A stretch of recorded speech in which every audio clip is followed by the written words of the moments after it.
Roosevelt did not begin with power. He began with lack. He knew what it meant to be watched over, protected, and pitied. And for a proud child with restless energy, pity could sting more deeply than pain. The world outside his window was loud, muscular, adventurous, full of motion. Inside, he was the boy who had to survive the night. Yet even in that weakness, something was forming. He watched, he read, he observed animals, landscapes, and people with an intensity sharpened by the fact that he could not always join them physically. Limitation trained his attention. The child who could not run freely learned to look closely. He studied nature with fascination, collected specimens, built tiny worlds of order and meaning, and turned curiosity into discipline. His body failed him, but his mind refused to become small. Still, thought alone was never enough for Theodore Roosevelt. He did not want merely to understand life. He wanted to enter it with force. Somewhere in those childhood years, a conviction began to harden inside him. Weakness was not a condition to accept. It was an enemy to fight. That belief would shape everything that followed. It would govern the way he trained, the way he entered politics, and the way he performed strength in public life. He was not simply becoming ambitious. He was constructing a self powerful enough to silence the memory of the boy gasping for air. Most famous men are remembered for what they achieved. Roosevelt can only be understood by first seeing what he feared becoming. The mystery at the center of his life is not how he reached the White House. The deeper mystery is how a fragile child, born into privilege but trapped in weakness, built himself into something the world could not ignore. Roosevelt's childhood was full of affection, education, and opportunity, but it was also marked by a quiet humiliation that only he could fully feel. He belonged to a prosperous family, and wealth gave him books, tutors, travel, and access to a wider world than most American children would ever know. But privilege could decorate a room. It could not give him a strong pair of lungs. The gap between what his life looked like from the outside and what it felt like from the inside became one of the defining contradictions of his youth. At the center of that early world stood his father, Theodore Roosevelt Sr., a figure of deep influence. Roosevelt loved him intensely and measured himself against him. In that comparison lay both inspiration and pain. He had before him an image of the kind of man he wanted to become, and at the same time a constant reminder of how far away he still was. His father's message was simple and demanding. He had the mind, but he would have to make the body. It did not flatter him. It challenged him. It suggested that character was not something handed down complete. It had to be built. The weak child was not doomed, but neither would he be rescued by comfort. If he wanted a different life, he would have to help create it. That idea did not instantly transform him into the Roosevelt the world would later celebrate. First, it sank into him as pressure. He threw himself into reading and observation. He loved natural history with almost obsessive passion, turning collecting and cataloging into a discipline that gave him mastery where his body denied it. There was something compensatory in it. If he could not dominate physically, he would dominate through attention, knowledge, and will. Travel widened him, but the private conflict followed wherever he went. He was still the child who could be stopped by illness. Still the boy whose body carried an insult he could not forget. That wound did not make him passive. It made him restless. What formed in these years was not just insecurity, but hunger. Roosevelt did not want to be protected forever inside the soft boundaries of class and family. He wanted to earn the right to stand among hard men and dangerous things. He wanted to live in a way that would make weakness irrelevant. The dream was not merely health, the dream was force. That is what makes his childhood so important. It was not simply a pleasant beginning before public greatness arrived. It was the furnace in which his deepest instinct took shape. He learned early that admiration, intelligence, and comfort were not enough to satisfy him. He wanted command over himself. He wanted to turn the private shame of frailty into visible strength, and once that desire lodged itself in him, It would keep expanding until it reached far beyond his own body and into the politics of a nation. Theodore Roosevelt did not outgrow weakness by accident. He attacked it. Determination turned into method. The sickly boy who had once struggled to breathe began deliberately remaking himself through exertion, training, and confrontation. He lifted weights, boxed, hiked, rode, and pushed his body toward hardness with almost moral intensity. This was not vanity. It was self-creation.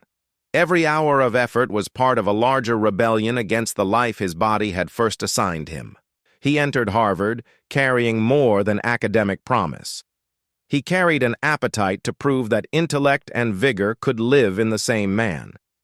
At college, he deepened his learning, but he also cultivated the kind of presence he wanted the world to see: energetic, competitive, eager to test himself. Roosevelt never wanted to be mistaken for a sheltered young gentleman whose mind had developed because his body had to stay behind. He wanted thought and action fused together. That need to prove himself pushed him into effort that was sometimes admirable, sometimes performative, often both at once. Roosevelt had a theatrical side, but performance for him was rarely empty. He acted boldly in order to become bold. He embraced strenuous living not as a hobby, but as a doctrine of survival. If weakness had once humiliated him, exertion became a way to rewrite memory itself. Then life struck him with grief. In 1884, on the same day, he lost both his mother and his young wife, Alice. The blow was devastating. It cut through the confidence he had been building and exposed the deeper vulnerability that no training could fully erase. Yet Roosevelt responded in the way that increasingly defined him. He moved toward hardship rather than away from it. He withdrew westward into the Dakota Badlands, a place that suited both his anguish and his ambition. There, the transformation that had begun in childhood took on a harder edge.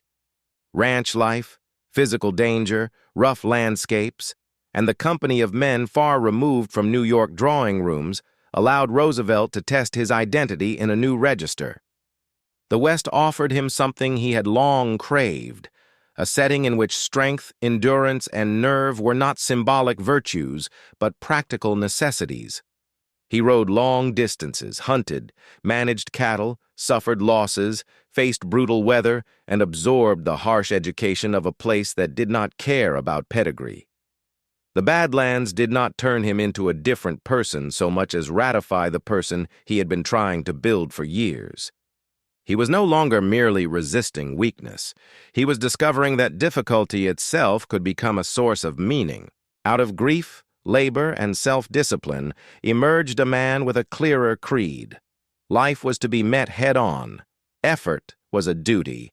Hardship was not simply to be endured, but converted into vigor. Before he asked a country to live energetically, he had already demanded it from himself. By then, the central struggle of his youth had changed shape. He was no longer just a fragile boy trying not to be weak. He was becoming a man who believed that the only honorable answer to fear, pain, and limitation was action. That belief would soon carry him onto the public stage.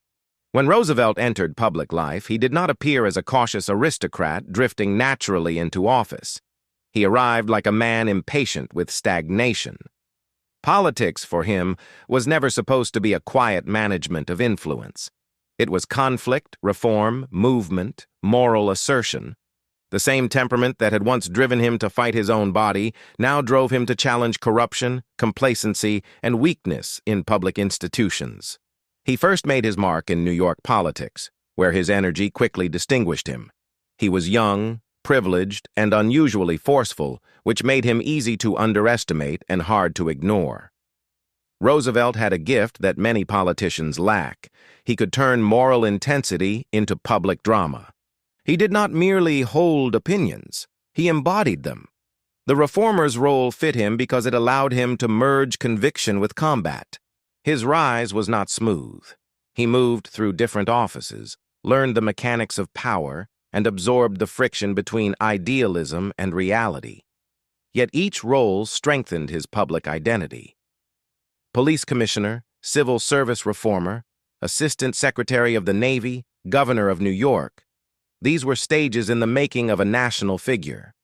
Roosevelt was learning not only how institutions worked, but how a personality could dominate them. Then came war, and with it, the perfect setting for his mythology. When the Spanish-American War broke out, Roosevelt pushed toward action with characteristic urgency. He left his government post, helped organize the Rough Riders, and sought the battlefield not only out of patriotism, but because combat seemed to offer a final test of manhood and leadership. On horseback, under fire, in dust and danger, he became the image he had spent his life assembling. The public responded powerfully because Roosevelt's wartime persona appeared authentic. He did not look like a politician borrowing the language of courage. He looked like a man who had spent decades training himself to inhabit it. His fame surged. Voters recognized in him something vivid and dramatic at a time when modern America was redefining itself. Roosevelt offered more than policy. He offered energy as identity. That energy carried him rapidly upward. He became governor, then vice president, and after the assassination of William McKinley in 1901, president of the United States. The sickly child in the dark room had reached the White House. But even then, the meaning of his ascent lay in more than the office itself. Roosevelt had achieved something rarer than political success. He had convinced a nation that vigor, action, and command were not just qualities he admired. They were qualities he embodied. As president, he projected restless force. He battled corporate power when he thought it threatened the public good, pushed conservation with unusual passion, expanded the national state's sense of responsibility, and embraced America's emergence on the world stage. He did not govern like a caretaker. He governed like a man who believed life, whether personal or national, decayed when it became timid. The public force that Roosevelt became was never separate from the child he had been. It was the answer to him. Every charge forward, every display of vitality carried an older shadow beneath it. He had built a national persona out of a private struggle, and the country embraced the legend. At the height of his power, Theodore Roosevelt seemed to stand for more than a presidency. He stood for an ideal of masculine energy, disciplined action, and fearless engagement with the world. He hunted, lectured, wrote, explored, fought, governed, and moved through life with such intensity that he appeared almost incapable of stillness. To admirers, he represented national vigor. To critics, he could seem overbearing and theatrical. But to understand the force of his legacy, one has to look beneath the performance and ask what kept driving it. Roosevelt's life suggests an answer both impressive and haunting. He did not merely discover strength. He pursued it continuously, as though stopping might let something older return. The boy who had once known helplessness never fully disappeared. He was buried under muscle, action, and achievement, but not erased. In some ways, Roosevelt's greatness came from his refusal to let that vulnerable self define him. In other ways, the same refusal trapped him in a lifelong need to keep proving that he had escaped it. That tension gives his public life its unusual drama. He was sincere but also self-conscious, brave but also attracted to settings in which bravery could be seen. He believed in the strenuous life because he had lived its necessity. Yet he also turned it into a creed large enough to shape how he thought a nation should behave. Personal self-overcoming became political philosophy. The discipline of one wounded boy expanded into an argument about leadership and power. Even after leaving the presidency, Roosevelt could not easily settle into quiet greatness. He hunted in Africa, explored dangerous terrain, campaigned again, and kept hurling himself into causes and conflicts as though motion itself were a form of truth. Stillness did not suit him because stillness had too much room for memory. Action had built him. Action had saved him. Action had made him legible to the world. His legacy remains large because it is more than legislative or institutional. Roosevelt helped redefine what modern leadership could look like in the age of mass politics. He understood spectacle before many of his contemporaries did, and he fused it with genuine force of character. He made energy persuasive. He made effort glamorous. He made power seem not merely administrative, but alive. And yet the most compelling thing about Theodore Roosevelt is not that he became strong.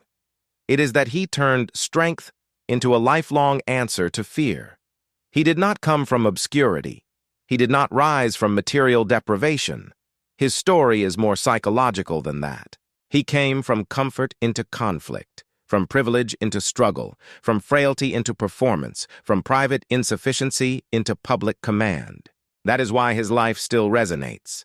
People remember the rider, the hunter, the reformer, the president, the icon of American vigor.